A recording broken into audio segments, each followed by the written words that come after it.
그날도 새벽 4시 반, 아직 어둠이 가시지 않은 시장 골목 끝에서 철컥하는 셔터 여는 소리가 울렸습니다. 낡은 점퍼에 두꺼운 장갑, 비닐 앞치마를 두른 한 노인이 묵묵히 천막을 걷어올렸죠. 서늘한 바람이 얼굴을 스치자 잠시 숨을 고릅니다. 이제 하루가 시작되는 순간입니다. 그의 이름은 박노인, 올해 68.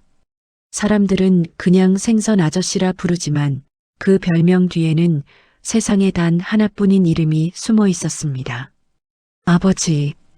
평생 생선 비린내로 밥을 벌어온 사람이지만 그의 눈빛은 이상하게 따뜻했습니다.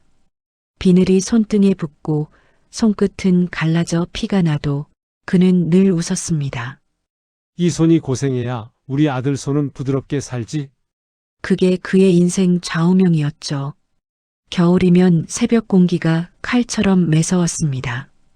그럴 때면 노인은 낡은 손난로를 품에 넣고 한 손으로 생선을 다듬으며 혼잣말을 했습니다. 이제 얼마 안 남았어. 우리 아들 결혼만 하면 나도 좀 쉬겠지. 그 말 끝엔 꼭 미소가 따라왔습니다. 그는 시장 사람들 사이에서도 인심 좋기로 유명했습니다. 돈 없는 할머니가 와도 됐어요. 오늘은 그냥 가져가요. 대신 건강하세요. 라고 웃으며 생선을 내밀곤 했죠. 그럴 때마다 옆가게 상인들이 말했습니다. 박 아저씨 그러다 손해봐요. 괜찮아요. 나중에 아들이 잘 되면 그게 제 이익이에요. 그의 대답은 언제나 같았습니다. 낮은 사람들의 웃음소리가 섞여 시끌벅적했지만 밤이 되면 시장 골목은 조용해졌습니다. 천막 사이로 바람이 불어오면 그는 낡은 의자에 앉아 라디오를 켜곤 했죠. 이 시간 전국의 노동자 여러분 수고하셨습니다. 라디오 DJ의 따뜻한 목소리에 그는 자신도 모르게 작게 고개를 끄덕였습니다. 그래, 수고했지. 오늘도 내 손으로 내 아들 꿈을 조금은 밀어줬으니까. 그때마다 그는 주머니에서 작은 사진 한 장을 꺼내봅니다. 교복 입은 아들의 졸업식 사진. 햇살 아래 활짝 웃는 아들의 얼굴을 보면 피곤했던 하루가 눈 녹듯 사라졌죠. 이 녀석이 서울 가서 자리 잡으면 나도 시장 접고 한강이나 한번 걸어봐야지. 그의 인생에서 가장 큰 사치는 바로 꿈꾸는 것이었습니다. 그는 몰랐습니다. 그토록 믿어왔던 아들의 한마디가 그 꿈을 한순간에 무너뜨릴 줄은, 그리고 그 말이 자신의 인생을 통째로 뒤흔들 줄은 더더욱 몰랐습니다. 그날은 유난히 시장이 한산했습니다. 봄비가 추적추적 내리던 오후, 박노인 씨는 비닐 천막 밑에서 손수건으로 이마에 땀을 닦으며 생선을 정리하고 있었죠. 그때 오래된 휴대폰이 진동했습니다. 액정엔 아들 2글자. 노인은 반가움에 젖은 손을 불이 나게 닫고 전화를 받았습니다. 그래, 우리 아들 밥은 먹었냐? 잠시 정적이 흘렀습니다. 들려온 아들의 목소리는 이상하게 차가웠습니다. 아버지, 저 결혼합니다. 순간 노인은 손에 들고 있던 칼을 놓칠 뻔했죠. 결혼? 그래, 잘 됐다. 인사라도 한번 시켜주지. 하지만 아들은 웃지 않았습니다. 아버지, 그냥 간단히 하려고요. 회사 사람들만 부를 거예요. 그 말 한마디에 노인의 얼굴에 서서히 그늘이 졌습니다. 그래도 내가 아버지인데. 말끝을 흐르며 애써 웃음을 지어봤지만 수화기 너머의 아들은 아무 대답이 없었습니다. 대신 짧은 한숨만 들렸죠. 아버지, 그냥 이해해 주세요. 요즘은 다들 그렇게 해요. 전화를 끊고 나서도 노인은 한참 동안 천막 밖을 바라봤습니다. 비는 여전히 내리고 하수구로 떨어지는 빗물이 또각또각 소리를 냈죠. 그 소리가 마치 아버지, 그만 일하세요 하는 것처럼 들렸습니다. 요즘 젊은 사람들은 왜 이렇게 냉정할까? 내가 뭘 잘못한 걸까? 노인은 괜히 주변을 둘러봤습니다. 손님도 이웃도 없고 그저 젖은 시장만이 쓸쓸하게 그를 감쌌죠. 그날 밤 노인은 라디오를 켜지 않았습니다. 대신 낡은 사진을 꺼내 한참을 바라봤습니다. 이 녀석이 그때는 나 없으면 밥도 못 먹었는데 사진 속의 미소는 여전히 환했지만 지금 그 미소의 주인은 너무 멀리 가버린 듯 했습니다. 그리고 그때 탁자 위에 놓인 휴대폰에서 알림이 울렸습니다. 아들의 이름 옆에 짧은 메시지 하나가 도착했죠. 아버지 결혼식 날엔 그냥 집에 계세요. 제가 찾아뵐게요. 그 한 문장. 그건 마치 당신은 내 인생에 어울리지 않는다는 말처럼 들렸습니다. 노인은 손을 떨며 휴대폰을 내려놓았습니다. 그리고 조용히 혼잣말을 했죠. 그래 아버지가 창피했구나. 천막 밖에서 바람이 불어와 껍질 벗겨진 생선살이 하얗게 흔들렸습니다. 그날 이후 그의 하루는 더 이상 예전 같지 않았습니다. 그날 이후로 시장의 하루는 이상하게 길었습니다. 생선 비린내도 손님들의 인사도 이제는 예전처럼 따뜻하게 들리지 않았습니다. 박노인은 여느 때처럼 천막을 치고 생선을 손질했지만 머릿속은 온통 그 문자 한 줄뿐이었습니다. 결혼식 날엔 그냥 집에 계세요. 그 말이 귀에서 떠나질 않았죠. 칼끝이 생선 뼈에 닿을 때마다 째각째각 소리가 나면 그게 마치 자기 마음이 쪼개지는 소리처럼 들렸습니다. 그날 저녁 옆가게 상인 최 씨가 물었습니다. 박 아저씨 아들 결혼식 곧이라면서요. 준비는 다 했어요. 노인은 잠시 머뭇하다가 웃음을 지었습니다. 아이고 그냥 조용히 한대요. 요즘 애들 다 그렇잖아요. 웃었지만 입가가 떨렸습니다. 눈빛에선 이미 슬픔이 번지고 있었죠. 집으로 돌아온 밤 작은 전등 하나 켜놓고 아버지는 낡은 정장을 꺼냈습니다. 그 옷은 아들이 초등학교 입학식 때 입고 갔던 바로 그 정장이었죠. 이 옷 그날은 꼭 입어야지. 그는 그렇게 중얼거리며 옷의 먼지를 털었습니다. 하지만 결국 결혼식 날 아침 그는 그 옷을 다시 옷장 속으로 밀어 넣었습니다. 결혼식장에 가면 혹시 불편해할까, 며느리 가족들이 눈치 보지 않을까, 그런 생각이 머릿속에서 떠나질 않았거든요. 그래 나 하나 빠진다고 세상이 무너지겠어? 그냥 조용히 보내주는 게 도리겠지. 그날 오전 11시 그는 시장으로 나갔습니다.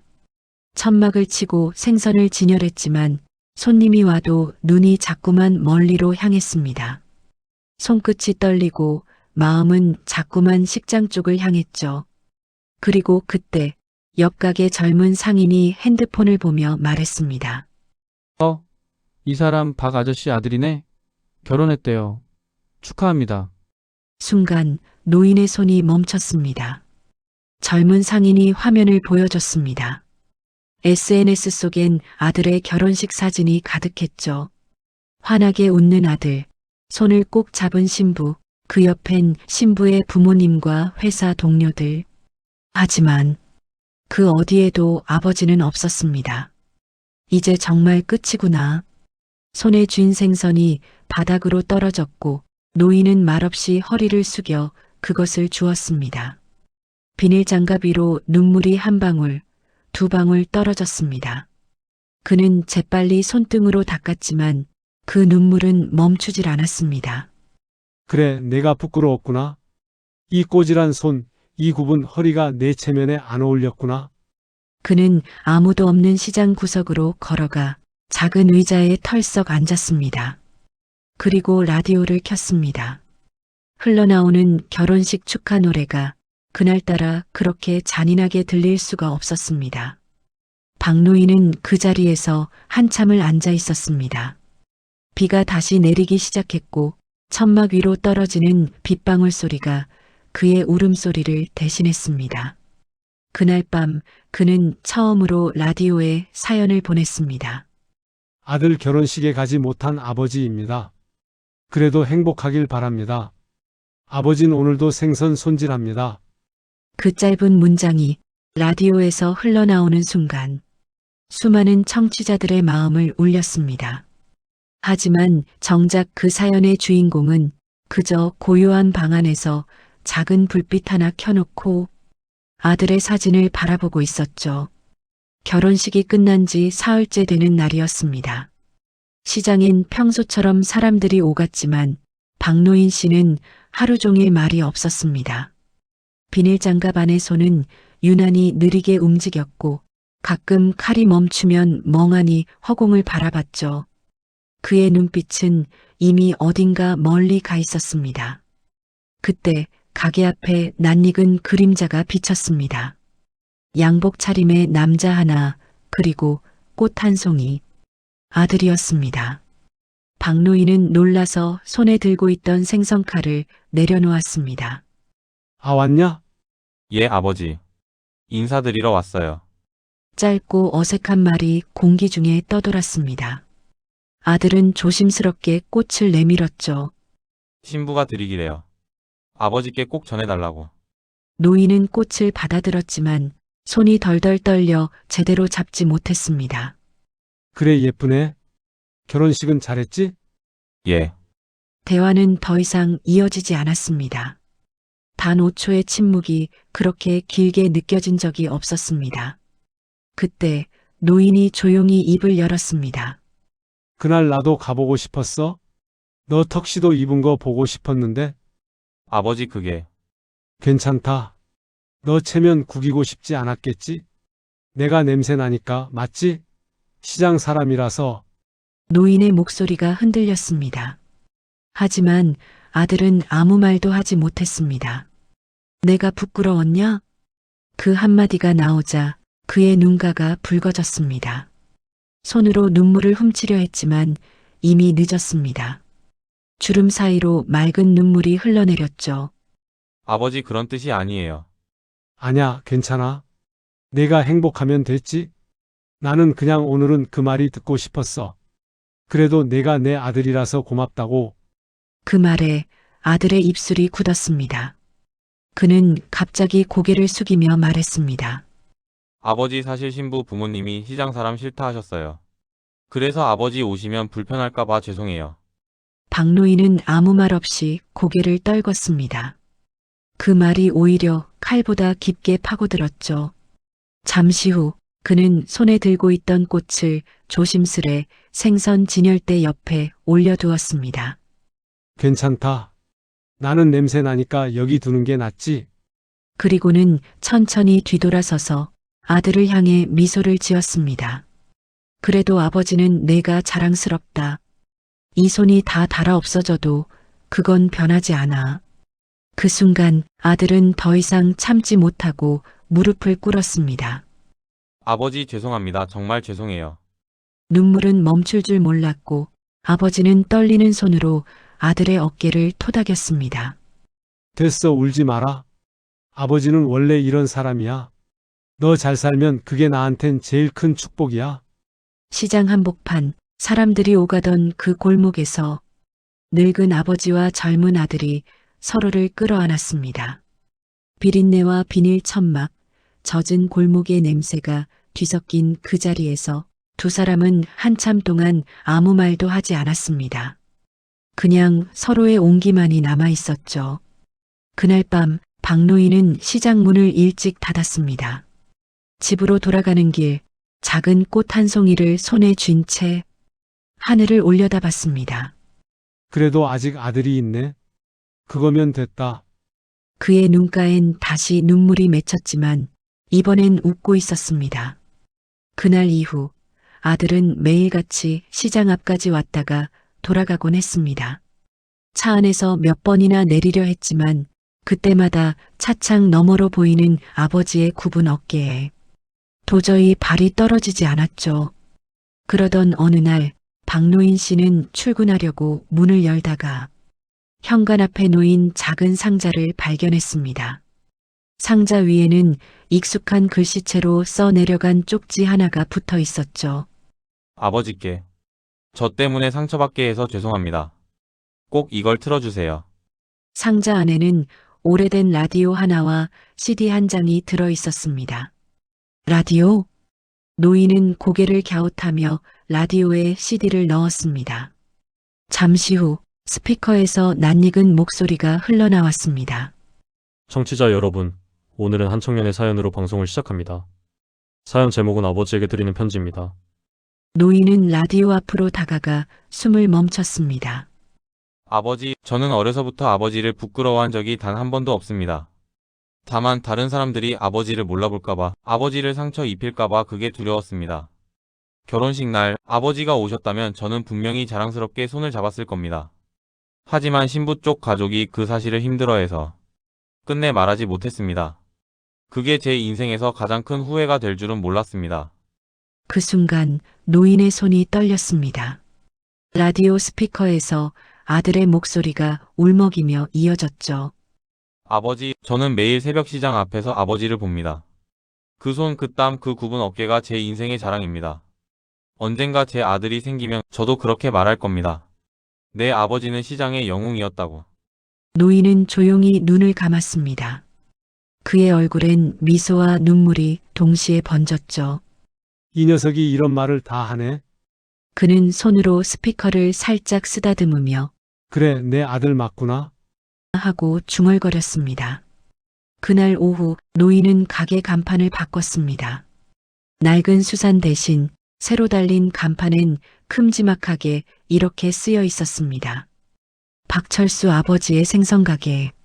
시장 사람들은 처음엔 의아해했지만 며칠 뒤 시장 입구에 붙은 안내문을 보고 모두 울었습니다. 이곳은 아들의 자랑이자 아버지의 자부심입니다. 그날부터 노인은 손님이 올 때마다 웃으며 말했습니다. 이 가게 이름 우리 아들이 지어줬어요. 천막 위로 햇살이 비추던 그날, 그의 웃음은 오랜만에 진심이었습니다. 며칠 뒤 봄바람이 불던 시장 골목 끝으로 한 남자가 천천히 걸어왔습니다.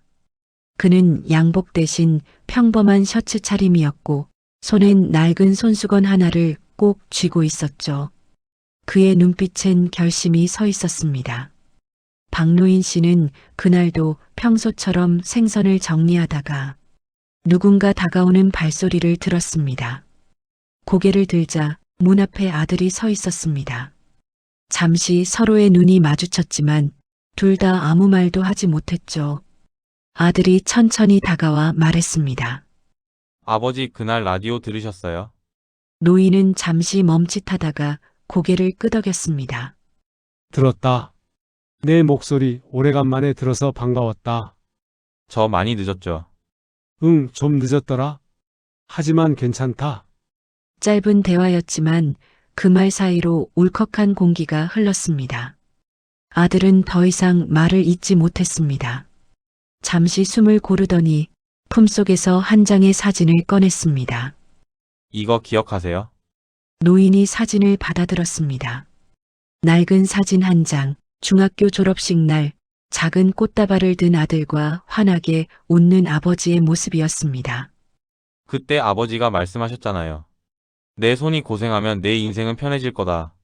그 말 전 평생 잊은 적이 없어요. 근데 그 말이 얼마나 무겁고 고마운 건지 이제야 알겠어요. 아버지의 눈가가 촉촉해졌습니다. 그래, 그런 말 했었지. 그땐 몰랐어. 그 말이 내 평생이 될 줄은. 아들은 깊게 고개를 숙였습니다. 아버지, 그날 제가 결혼식장에서 아버지 이름 부르지 못한 게 죽을 때까지 후회될 것 같아요. 그래서 오늘은 꼭 부르고 싶었어요. 그는 두 손을 모아 떨리는 목소리로 말했습니다. 아버지 사랑합니다.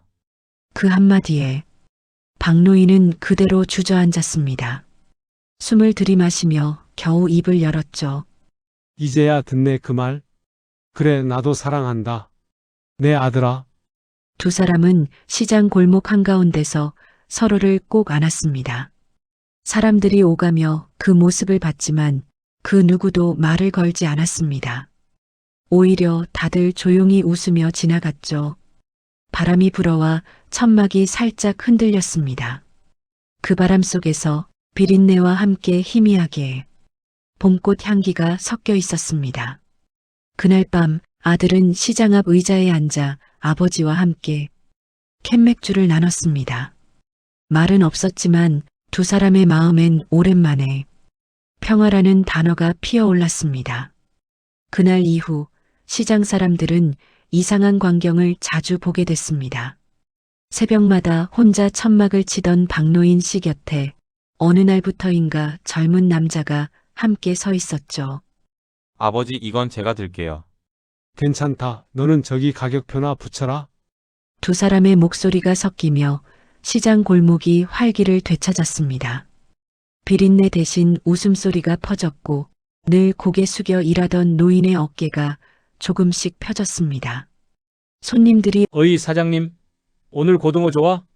하고 묻자 노인은 활짝 웃으며 대답했습니다. 좋고 말고요. 우리 아들이 직접 손질한 겁니다. 그 말에 시장 전체가 웃음바다가 됐습니다. 아들은 퇴근 후에도 시장에 들러 아버지 옆에 서서 계산을 도왔습니다. 요즘에는 참 효자네.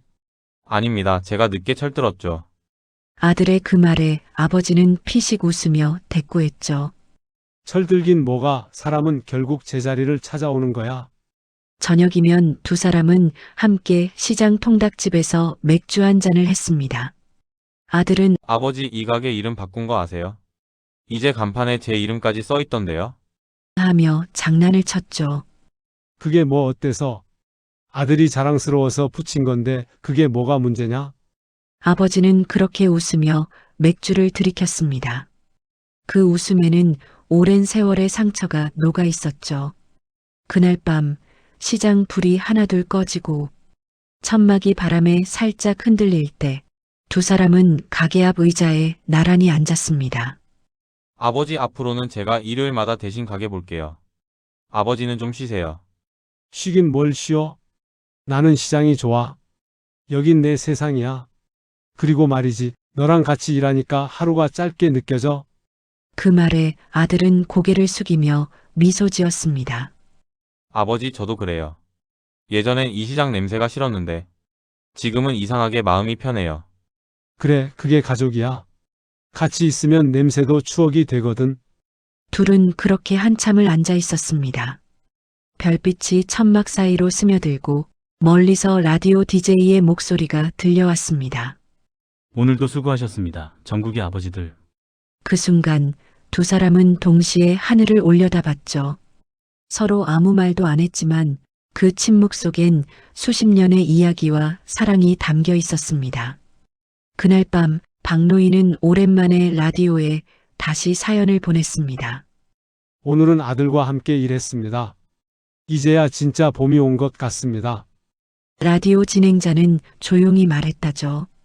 이 세상 모든 아버지들에게, 그리고 뒤늦게 철든 모든 아들들에게 행복이 깃들길 바랍니다. 그 말에 노인은 천천히 미소 지으며 이불을 덮고 조용히 눈을 감았습니다. 그래, 이제야 내 인생이 조금 따뜻해졌구나. 그로부터 몇 달이 지났습니다. 박노인 씨의 가게엔 여전히 사람들의 웃음소리가 넘쳐났습니다. 이제는 시장 아저씨 대신 사람들이 그를 철수 아버지라고 불렀죠. 그 이름을 부를 때마다 그는 미소를 지었습니다. 그래, 그 이름 참 듣기 좋다. 어느 따뜻한 봄날 오후 아들은 시장 일 끝나고 잠시 바깥에서 전화를 받았고 노인은 혼자 가게 정리를 하며 라디오를 켰습니다. 익숙한 멜로디가 흘러나오고 DJ의 부드러운 목소리가 들려왔죠. 오늘은 할아버지와 아들의 사연으로 마무리하겠습니다. 제목은 그래, 그거면 됐다. 그 순간 노인의 눈가가 천천히 젖었습니다. 그는 조용히 의자에 앉아 손을 무릎 위에 얹고 눈을 감은 채 그 말 한마디를 곱씹었습니다. 그래, 그거면 됐다. 젊은 날엔 세상이 다 자기 뜻대로 흘러가야 행복이라 생각했지만 이제는 아니었습니다. 누군가의 웃음, 누군가의 목소리, 그게 살아있다는 증거요. 그게 바로 인생의 선물이었죠. 아들은 곧 돌아와 아버지 옆에 앉았습니다. 아버지, 이제 그만 일하시고 저랑 여행 한번 가요. 서울도 바다도 어디든요. 노인은 피식 웃으며 말했죠. 여행? 나는 매일 여행 중인데 어디로요? 너랑 같이 걷는 시장 골목이 내겐 세상에서 제일 긴 여행길이야. 아들은 아무 말 없이 고개를 끄덕였습니다. 그 말이 어쩐지 가슴 한가운데 박혔습니다. 그날 해가 지고 붉은 노을이 천막 위를 물들릴 때 노인은 조용히 하늘을 올려다봤습니다. 어릴 적 아들과 함께 날리던 연이 떠오르듯 하늘엔 새 한 마리가 천천히 날아갔습니다. 인생이란 참 이상한 거야. 울다 보면 웃게 되고 놓쳤다 싶을 때 꼭 다시 돌아오더라. 그는 천천히 자리에서 일어나 가게 불을 끄며 마지막으로 속삭였습니다. 내 인생 참 좋았다. 카메라는 멀어지고 시장 불빛 사이로 아버지와 아들의 웃음소리가 작게 그러나 따뜻하게 번져갔습니다. 인생이란 참 아이러니하죠. 부끄러워 감춘 사랑이 결국 가장 깊은 사랑이었습니다. 여러분의 오늘에도 그런 사랑이 있길 바랍니다. 여기는 사연이 참이었습니다.